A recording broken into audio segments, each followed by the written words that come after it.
In this video, we are going to take a look at sharing your story with youth. We'll take a look at a few pointers for making sure your story helps students to understand what you want them to and ultimately honors Jesus. So let's get right into it. My name is Jacob here at Servants Not Professionals, and I work with youth. And let me tell you, you have a story to share with students. If you walk with Jesus, He is doing something in your life. And that something is something other people want too. Whether it's endurance through trials or patience or love for other people, whatever Jesus is doing in your life, other people want those good things in their life too. So let's invite those people in by sharing the story of what Jesus has done in your life. I imagine Jesus has done a lot of things in your life. So for this, let's just focus on one story. And that one story might be the overarching story of what Jesus has done in your life, or it might be one specific thing Jesus has done in your life, or it might be one thing Jesus has done recently. Whatever it is, it's important right off the bat to know what your main point of your story is.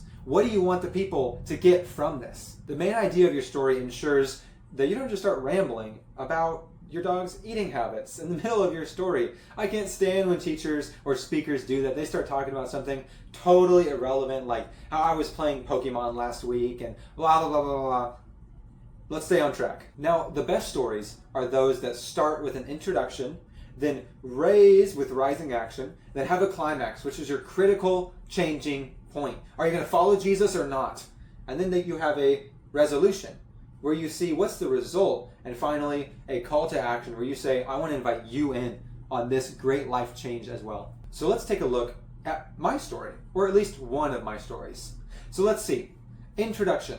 When I was in junior high, I had a lot of sin problems. I was disrespectful, I was cussing, I was angry, and more. See, your introduction gives context and connection points. This helps someone to track and compare where your story starts and where it ends. What exactly did Jesus do in my life from beginning to end? And it also helps people connect with you by saying, oh, that could be me. Now the rising action. Now these problems got worse and worse, and it really started affecting my relationships with others. In fact, I'm not on speaking terms with many or hardly any of my good high school friends. See, the rising action shows the problem. Were things getting better or worse? Was this even a real problem? And this helps people to see where the problem was going, because without a change, things were going for the worse. Now for the climax, the critical decision point. Am I going to follow Jesus and change, or am I going to keep going downhill where the rising action was going?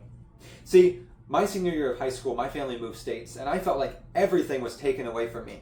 Everything came to a head, and I had to make a choice. Would I continue walking in disobedience from God, or would I start trying to walk with God? And I started trying to walk with God. The climax shows the critical choice to follow Jesus. When did He get a hold of your life, and why? Or if He already had a hold of your life, when did He reach you in a special way in the season? Now for the resolution. What happened after that?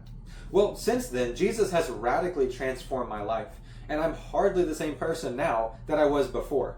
See, I've had so much more joy and peace in my life, and I have much more healthy relationships now. The resolution shows that following Jesus turned out good for you. This is the hope that people want. Could you also have victory in Jesus? Absolutely. Now finally, the call to action. If Jesus did that for some random guy like me, I know He can do it for you too. I want to invite you into that kind of relationship with Jesus, to follow after Him. If you have any questions, I'd love to talk to you about them. The call to action is where you invite people in. The point of sharing your story is this. We want people to know the victory that's available in Jesus. So be sure to invite people into that victory. Now that you have your introduction, rising action, climax, resolution, and call to action, let me give you 3 simple points that I think will really help you share your story. Number 1, make sure Jesus is the hero. Ultimately, this story is about what Jesus has done in your life and how He has changed you, even in spite of your own actions. So you are not the hero of your story. Jesus is. So make sure that comes across. Number 2, cut out irrelevant details. In my story, I had lots of other details I could have shared, but they would have taken away from the one point I want them to get, that Jesus helped my relationships and helped me internally. And number 3 is to use notes. It can be surprisingly scary to talk in front of people, and when we don't have notes that keep us on track, we will start rambling. Trust me, I've seen it plenty of times, and I've done it plenty of times. With all those things, I feel confident that you will be able to share your story well with these students. Now remember, make sure you have an introduction, a rising action, a climax, a resolution, and a call to action. Make sure that Jesus is always the hero. Make sure to cut out irrelevant details. And finally, use notes. And above all, remember, ultimately this is for the glory of Jesus. And Jesus likes to use people who are foolish.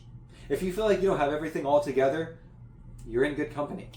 We are the kinds of people, the people who don't have it all together, who Jesus likes to use. Because ultimately we are not sharing the story of what we have done. We're sharing the story of what Jesus has done in spite of us. That's exactly the kind of people Jesus likes to use. I hope you learned something in this video. To learn more about why context is important in Bible study and in teaching, check out this video here.